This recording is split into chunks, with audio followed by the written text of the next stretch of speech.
Today, we're not just looking at some old piece of history. We're actually looking at a blueprint for how one single idea, born out of pure frustration deep inside a submarine, didn't just tweak a process. It helped change the entire outcome of a world war. This is the incredible story of a man the system just flat out rejected and how he ended up saving it anyway. And it all starts with the sheer, mind-boggling scale of his impact. Let's just start with this number, because it's so big it almost sounds fake. 50 million man-hours. That is what a single invention saved the U.S. Navy during the Second World War. I mean, think about that for a second. 50 million hours is like having an extra 5,700 people working for a full year around the clock. It's an almost unimaginable amount of time, just unlocked, right when it was needed most. And it all came from one guy. And that right there is the real heart of this story. Because this wasn't some celebrated genius being handed a blank check. This was a story of institutional deafness. What happens when a solution that could literally change the world is presented to the exact people who need it, and they just shrug and say, nope? What happens when the guy with the answer is told, thanks, but no thanks, just get back to work? Okay, so to really understand just how brilliant the solution was, we first have to feel the problem. I mean, really feel it. And for that, we've got to jump back in time to those frantic days right before America got pulled into World War II, to a place where the clock was ticking louder than almost anywhere else on Earth. So picture this. It's Mare Island Naval Shipyard in California, March of '41. The place is just buzzing. They're running 3 shifts a day, 7 days a week. The tension with Japan is so thick you can cut it with a knife, and everybody knows war isn't a question of if anymore, it's a question of when. The pressure to crank out ships, especially submarines, is absolutely immense. But here's the catch. While the urgency is brand new, the way they're building things, it's like they're stuck in the past, still using methods from the First World War. And deep down inside the hulls of these brand new submarines, there was this daily, frustrating, and incredibly slow ordeal going on. It was a process so backward, so inefficient, that one of the welders, a guy named Ted Nelson, would later just scribble in his notebook that it was pure madness. Okay, so this isn't just a set of steps. It's a recipe for frustration. Try to imagine you're down in these dark, cramped compartments inside a submarine with maybe 4 feet of headroom. First, a crew has to spend 2 whole days just building this massive multi-level scaffold inside the ship. Then a team of 12, sometimes 16 men, has to get to work. Guys up top drop thousands of bolts through wooden planks. Meanwhile, workers below, guys like Ted Nelson, are stuck on that scaffolding, their backs screaming, knuckles bloody from slipped wrenches, trying to thread and tighten every single one of those nuts by hand. The whole thing for just one subdeck, 5 to 7 days.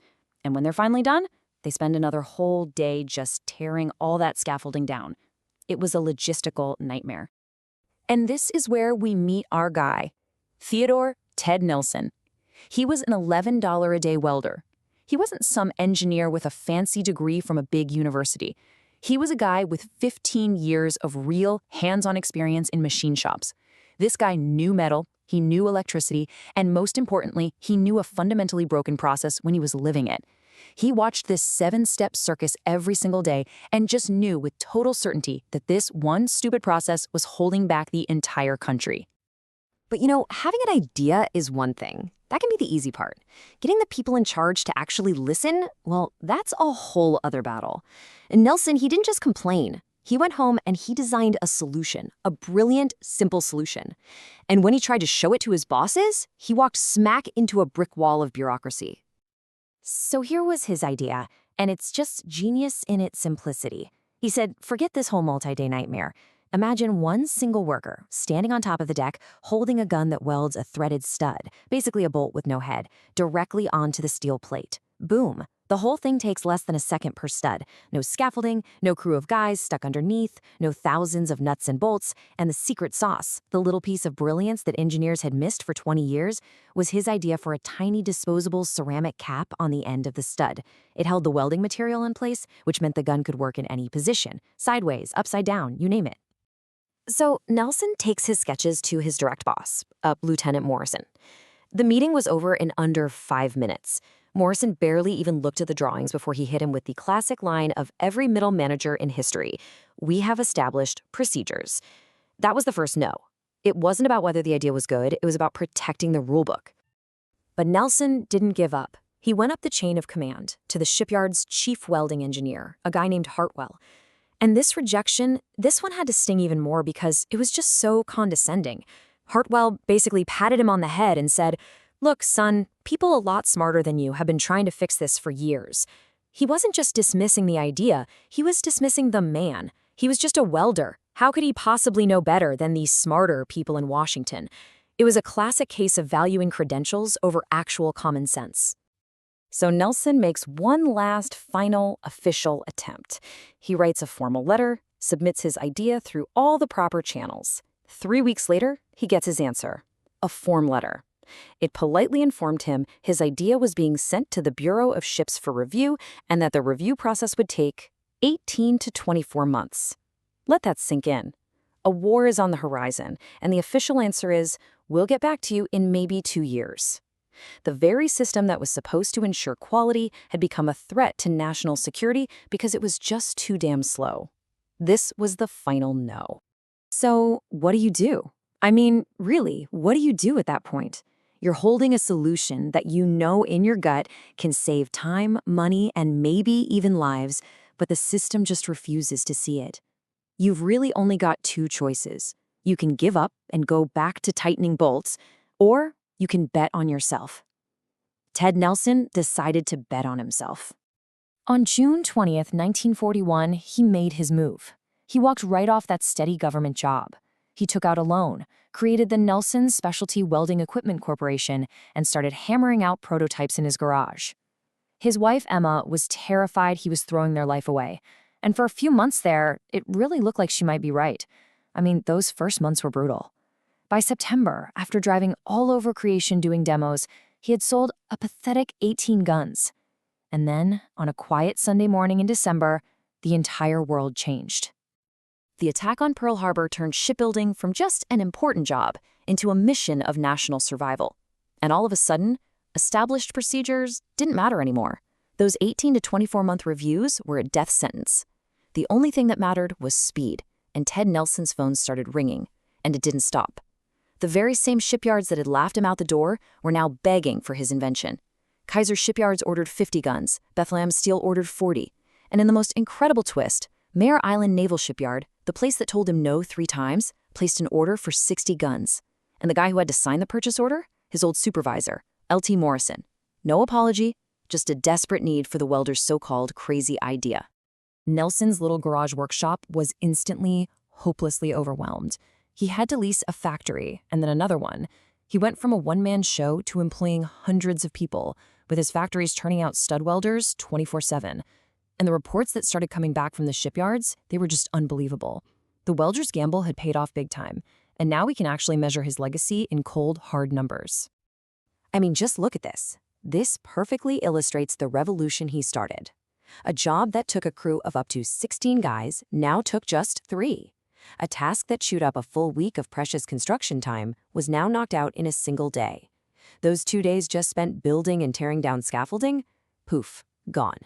This wasn't just a small improvement, it was a complete and total transformation of how the work was done.